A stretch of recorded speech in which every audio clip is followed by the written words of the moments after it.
Yes, Talal. Thank you.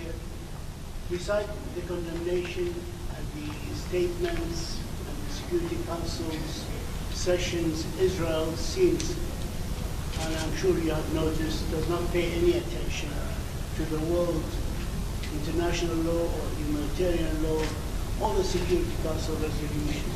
Beyond that, what can the Muslim and Arab countries do to force the Israeli government to implement the minimum of human rights? We also yesterday, the extrajudicial killing of journalists like ourselves, just to silence the voices in Gaza before they invaded. What can we do besides reading statements and communications? Please, anyone. Thank you. We fully concur with your views expressed, particularly for the killing of the journalists. This is a deliberate policy to silence the journalists, but we were all aware that the truth cannot be silenced.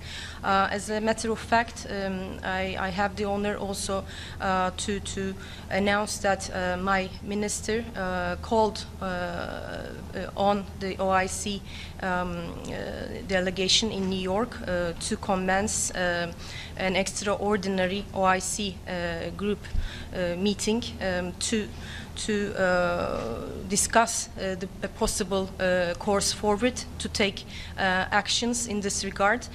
In the meantime, we are delighted to observe last Sunday that majority of the Security Council members concur with putting an end to the Israeli policies.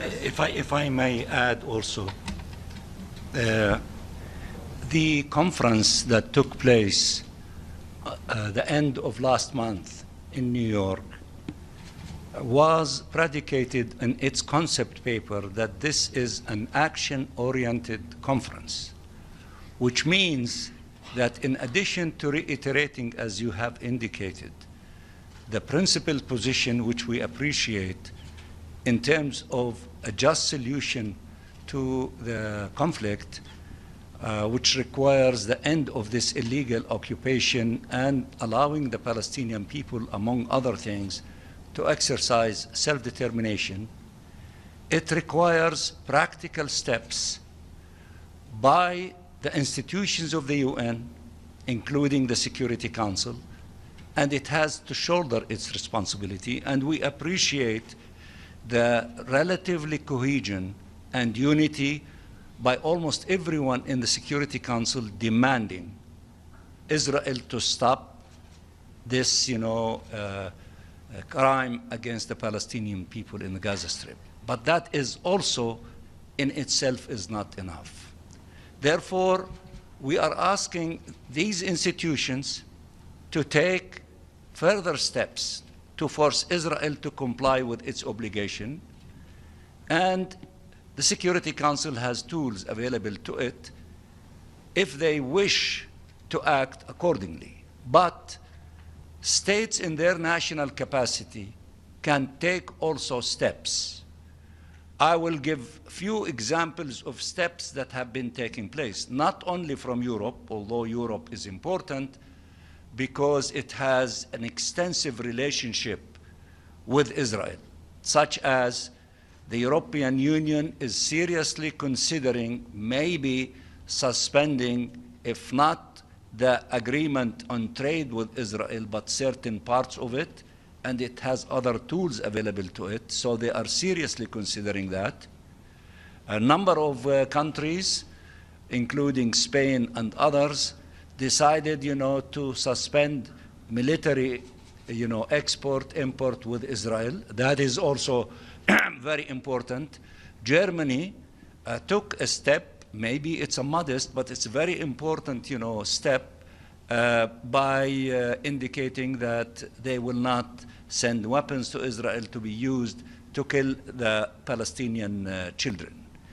Now, on the countries of the south, my sister from Turkey forgot to say that early in this aggression, they took measures to suspend many of their trade relationship, with Israel and arms sales.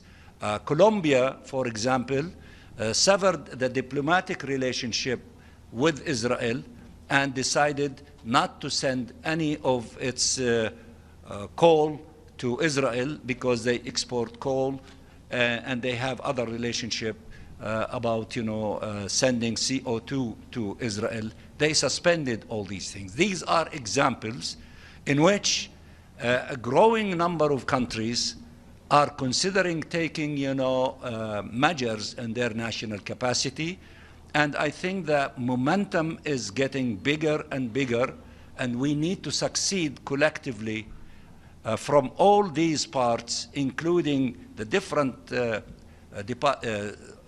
components of the United Nations, until we force Israel to comply with its obligation under the Charter of the UN, and also the legal systems of the United Nations, whether the ICJ, the ICC.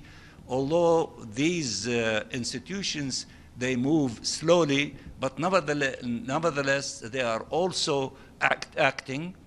But I think what is really significant that Europe is now acting in a practical way and thinking in a practical way, in a fast way that should be complemented by all other countries in order to bring Israel into compliance. So we are now in the midst of this stage.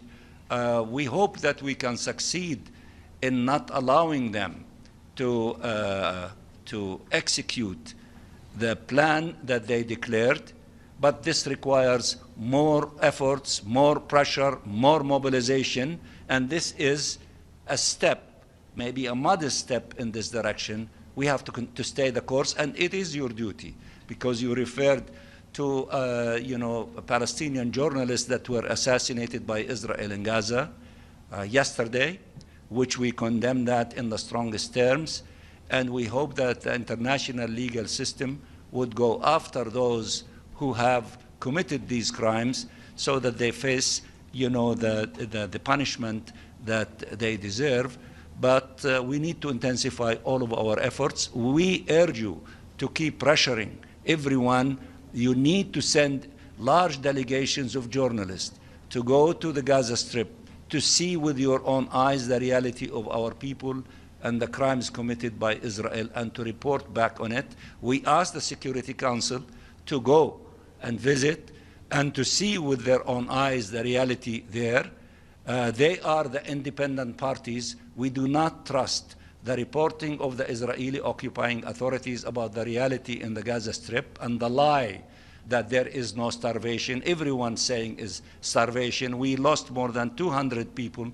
About half of them are children because of starvation, and more might lose their lives because of lack of food, medicine, and water. We have to intensify the pressure until the Israeli occupying authorities to stop these criminal policies and actions and to reverse this. Abdul Hamid.